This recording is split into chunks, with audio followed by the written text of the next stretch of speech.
ನಮ್ದೇನಿಲ್ಲಲ್ಲ ಹಂಗೆ. ನಮ್ದು ರಾಜ್ಯ ಅಧ್ಯಕ್ಷರದು ಆಗ್ಲೇ ಘೋಷಣೆ ಆಗಿದೆಯಲ್ಲ, 2 ವರ್ಷದ ಹಿಂದೆನೆ ಘೋಷಣೆ ಆಯ್ತು. ಗೊತ್ತಿಲ್ಲ ಎಷ್ಟು ದಿನ ಇರಬೇಕು ಏನು ಅನ್ನೋದನ್ನ ನಮ್ಮ ರಾಷ್ಟ್ರೀಯ ನಾಯಕರು ತೀರ್ಮಾನ ಮಾಡ್ತಾರೆ. ಘೋಷಣೆ ಅಂತೂ ಆಗಿದೆ. ಈಗಲೂ ವಿಜಯೇಂದ್ರನೇ ನಮ್ಮ ರಾಜ್ಯಾಧ್ಯಕ್ಷರು, ಈಗಲೂ ಇವತ್ತಿಗೆ ವಿಜಯೇಂದ್ರ ಅವರೇ ರಾಜ್ಯಾಧ್ಯಕ್ಷರು. ನಮ್ಮಲ್ಲೇನು ಗೊಂದಲ ಇಲ್ಲ. ಯಾರು ನಾವ್ಯಾರು ಕೇಳಿಲ್ಲಲ್ಲ, ನಾವೇನು ಕೇಳಿಲ್ಲ, ನಮ್ಮಲ್ಲೇನು ಗೊಂದಲ ಇಲ್ಲ.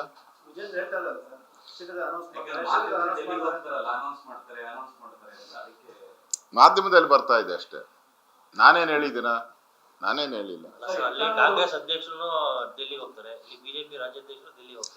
ನಮ್ಮ ರಾಷ್ಟ್ರೀಯ ಅಧ್ಯಕ್ಷರದು ಘೋಷಣೆ ಆಯ್ತು, ಕಾರ್ಯಾಧ್ಯಕ್ಷರು ಅವ್ರು ವಿಶ್ ಮಾಡಕ್ ಹೋಗಿದ್ದಾರೆ. ನಾನು ಹೋಗ್ಬೇಕು, ನಾನು ಹೋಗ್ತೀನಿ, ನಾನು ಅವ್ರನ್ನ ವಿಶ್ ಮಾಡಕ್ಕೆ ಹೋಗ್ಬೇಕು. ಆದಷ್ಟು ಶೀಘ್ರವಾಗಿ ನಾನು ಹೋಗ್ತೀನಿ. ಇನ್ನೊಂದೇ ಒಂದು ಸಬ್ಜೆಕ್ಟ್ ಐತಪ್ಪ, ಮುಗಿಸ್ಕೊಡ್ತೀನಿ. ಇನ್ನೊಂದೇ ಒಂದು ಲಾಸ್ಟ್ ಅಧಿವೇಶನದಲ್ಲಿ ಹೇಳ್ಬೇಕಾಯ್ತು. ರಾಜ್ಯದಲ್ಲಿ ಈ ವನ್ಯಜೀವಿಗಳ ಏನು ಸಪ್ರೇಟ್ ಇದು ವನ್ಯಜೀವಿಗಳದ್ದು ಸಂಘರ್ಷ ನಡೀತಾ ಇದೆ. ಇದು ಬಹಳ ಅತಿರೇಕಕ್ಕೆ ಹೊರಟೋಗ್ಬಿಟ್ಟಿದೆ. ಈ ಸರ್ಕಾರ ಬಂದ ಮೇಲೆ, ಕಾಂಗ್ರೆಸ್ ಸರ್ಕಾರ ಬಂದು 2.5 ವರ್ಷದಲ್ಲಿ 206ಕ್ಕೂ ಹೆಚ್ಚು ಆನೆಗಳು ಸಾವು ಸಂಭವಿಸಿದೆ. 206 ದೇಶದಲ್ಲೇ ಹೈಯೆಸ್ಟ್ ಇದು. 206 ಅಂದ್ರೆ ವೀರಪ್ಪನ್ಗಿಂತ ಜಾಸ್ತಿ. ಸಿದ್ದರಾಮಯ್ಯನವ್ರು ಬಂದ ಮೇಲೆ ವೀರಪ್ಪನ್ಗಿಂತ ಜಾಸ್ತಿ ಸಾವಾಗಿದೆ. ಅಂದ್ರೆ ಈ ವೀರಪ್ಪನ್ನೇ ಬೆಟ್ರು, ಅವನೇ ಬೆಟ್ರು. ಅವನು 25 ವರ್ಷದಲ್ಲಿ 500 ಆನೆ ಹೊಡೆದಾಕಿದ್ದ. ಈ ಸಿದ್ದರಾಮಯ್ಯನವ್ರು ಬಂದ ಮೇಲೆ 206ಕ್ಕೂ ಹೆಚ್ಚು ಆನೆಗಳು ಸಾವನ್ನ ಕಂಡಿದೆ. 61 ಚಿರತೆಗಳು, 206 ಆನೆಗಳು, 61 ಚಿರತೆಗಳು ಸಾವಾಗಿದೆ. 19 ನವಿಲುಗಳು ಆಗಿದೆ. ಜಿಂಕೆಗಳು ತಮಗೂ ಗೊತ್ತಿದೆ. ಅರಣ್ಯ ಇಲಾಖೆ ಸುರ್ಪದಿಯಲ್ಲಿದ್ದಂತ ಜಿಂಕೆಗಳು ಸತ್ತಿದೆ.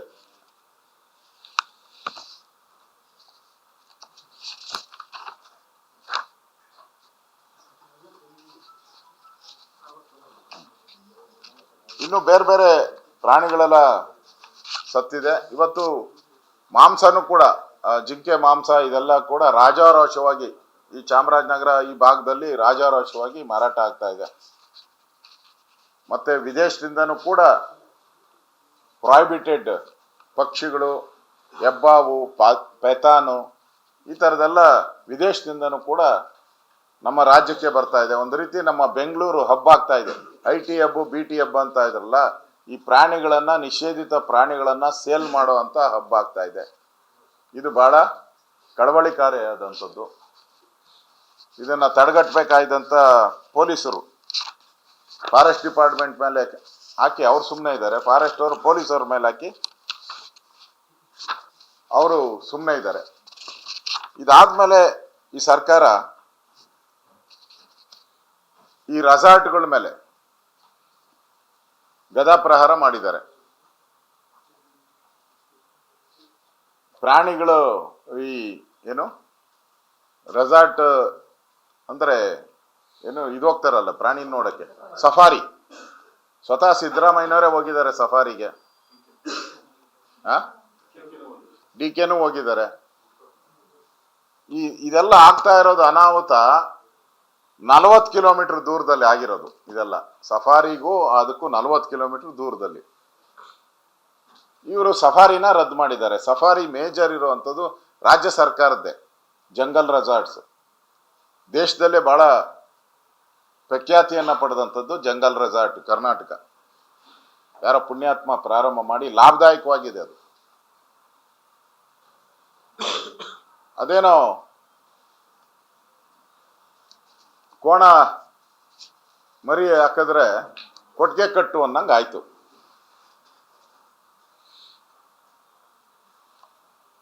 ಈ ಜಂಗಲ್ ಸಫಾರಿಗೂ ಈ ಆನೆ ಸಾವುಗೂ ಸಂಬಂಧ ಏನೈತೆ? ಆನೆ ದಾಳಿಗಳಿರ್ಬೋದು, ಹುಲಿ ದಾಳಿಗಳು ಏನ್ ಸಂಬಂಧ ಐತೆ? ಈ ಸಫಾರಿ ಅನ್ನೋದು ಪ್ರಾರಂಭ ಆಗಿ ಒಂದು 30 ವರ್ಷ ಆಗಿರ್ಬೋದು ಅನ್ನಪ್ಪ.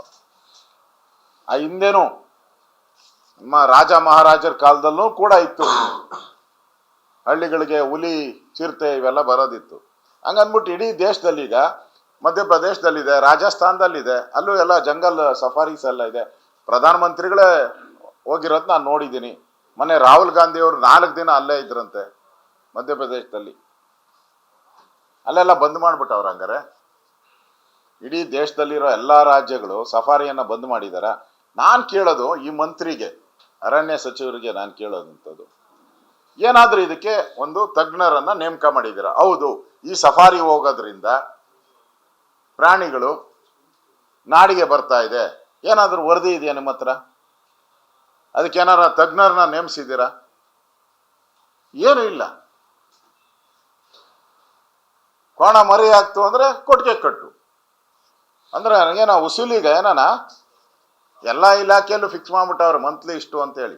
ಬಾರು, ವೈನ್ ಸ್ಟೋರು ಎಲ್ಲ ಕಡೆ ಫಿಕ್ಸ್ ಆಗಿದೆಯಲ್ಲ. ಹಂಗೆ ಈ ಸಫಾರಿಗಳಿಗೂ ಏನಾನ ಹಣ ಫಿಕ್ಸ್ ಮಾಡಕ್ಕೆ ಏನಾನ ಮಾಡ್ತಾ ಇದ್ದಾರ?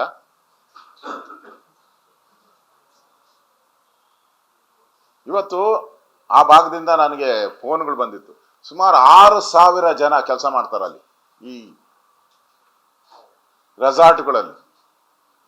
ಸರ್ಕಾರದ ಸೇರಿ, ಸರ್ಕಾರದೇ ಒಂದು 30-40 ಇದೆ ಸರ್ಕಾರದ್ದು ಇಡೀ ರಾಜ್ಯದಲ್ಲಿ. ಅಲ್ಲಿ ಕೆಲಸ ಮಾಡೋ ಹಳ್ಳಿಗಾಡಿನ ಜನ ಕೆಲಸ ಮಾಡೋದು 6,000 ಜನ ಕೆಲಸ ಮಾಡ್ತಾರೆ.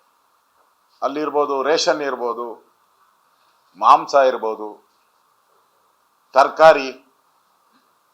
ತರಕಾರಿ ರೈತರು ಬೆಳಿತಾರಲ್ಲ, ತರಕಾರಿನೂ ಕೂಡ ಈ ಜಂಗಲ್ ಲಾಡ್ಜ್ಗಳಿಗೆ ಹೋಗ್ತೈತೆ. ಅದೆಲ್ಲ ಈಗ ಸ್ಥಗಿತ ಆಗ್ತಾ ಇದೆ. ಟೂರಿಸಂ, ನಾವು ಟೂರಿಸಂನ ಪ್ರಮೋಟ್ ಮಾಡೋ ಅಂಥವ್ರು ಇವಾಗ ಟೂರಿಸಂ ಹೋಗ್ತಾ ಇದೆ. ನೀವು ಯಾವ್ದಾನ ಒಂದು ತಜ್ಞರನ್ನ ನೇಮಕ ಮಾಡಿ ಇದರಿಂದಾನೇ ಇದಾಗ್ತೈತೆ ಅಂತ ಮಾಡಿ, ನಮ್ದೇನು ಅಬ್ಜೆಕ್ಷನ್ ಇಲ್ಲ. ಆದರೆ ನೀವು ಯಾವುದೇ ವರದಿ ಇಲ್ದಿರಾನೆ ಇದನ್ನ ರದ್ದು ಮಾಡಿರೋವಂಥದ್ದು. ಆ ಭಾಗದ ಜನ ಏನಿದ್ದಾರೆ, ಅಲ್ಲಿರೋ ರೈತರು, ಇದು ಎಲ್ಲ ಪೂರ್ತಿ ರೈತರು, ಇದು ತರಕಾರಿ ಕೊಡೋರು ಅಂತ ಇರ್ಬೋದು, ಕೆಲಸ ಮಾಡೋರು ಪೂರ್ತಿ ಇಲ್ಲಿ ಅಲ್ಲಿನ ಲೋಕಲ್ ಜನ. ಬುಡಕಟ್ಟು ಜನಗಳೇನಿದಾರೋ ಅಲ್ಲಿ ಎಂಟರ್ಟೈನ್ಮೆಂಟ್, ಬುಡಕಟ್ಟು ಜನಾಂಗದವರು ಎಂಟರ್ಟೈನ್ಮೆಂಟ್ಗೆ ಅವಸರ ಹೋಗ್ತಾರೆ, ಜಾನಪದ ನೃತ್ಯ ಇವೆಲ್ಲ ಮಾಡುವಂಥದ್ದು. ಅವರ ಪಾಡೇನು? ಅವರ ಹೊಟ್ಟೆ ಮೇಲೆ, ಅನ್ನದ ಮೇಲೆ ಕಲ್ಲು ಹಾಕಿದ್ದೀರಾ ಸುಮಾರು 6,000 ಜನದ್ದು. ಏನಾನ ಮಾಡ್ಬೇಕಾದ್ರೆ ಯೋಚನೆ ಮಾಡ್ಬೇಕು ಸರ್ಕಾರ. ದಿಕ್ಕು ದೆಸೆ ಇಲ್ದಂಗೆ ಏನೇನೋ ಮಾಡಿದ್ದಾರೆ. ನನ್ಗನ್ಸ್ತತೆ ಇದರಲ್ಲೂ ಏನೋ ವಸೂಲಿಗೆ ಏನಾನ ಇಳಿಬೇಕಾ, ಮಂತ್ಲಿ ಫಿಕ್ಸಿಂಗ್ ಏನಾನ ಆಯ್ತಾ ಅಂತ ಡೌಟ್. ಇಲ್ಲಾಂದ್ರೆ ಯಾರು ಏಕಾಏಕಿ ಅನೌನ್ಸ್ ಮಾಡಲ್ಲ. ಯಾರೋ ಹೇಳಿದ್ರು ಅಂತ ಅನೌನ್ಸ್ ಯಾರು ಮಾಡಲ್ಲ. ಅದಕ್ಕೇನೋ ನಾನು ನೇಮಕ ಮಾಡಬೇಕಲ್ಲ, ವರದಿ ತಗೊಂಡು ಅದ್ರ ಮೇಲೆ ಮಾಡಬೇಕಾಯ್ತು. ಅಲ್ಲೂ ಕೂಡ ಸರ್ಕಾರ ಎಡವಿದೆ ಅಂತ ನನಗನ್ಸ್ತೈತೆ. ಆಮೇಲೆ ನಂದ್ಯಾವುದು ರೆಸಾರ್ಟ್ ಇಲ್ಲ, ಕಾಂಗ್ರೆಸ್ ಅವ್ರದ್ದು ಬೇಕಾದಷ್ಟು ಜನದ ಐತೆ, ಅದೆಲ್ಲ ಪಟ್ಟಿ ಏನು ಬೇಡಿಕೆ ಇಲ್ಲ, ನಂದ್ಯಾವುದೂ ಇಲ್ಲ. ಗ್ಯಾರಂಟಿ ನ್ಯೂಸ್, ಸುದ್ದಿ ಖಚಿತ, ನ್ಯಾಯ ನಿಶ್ಚಿತ.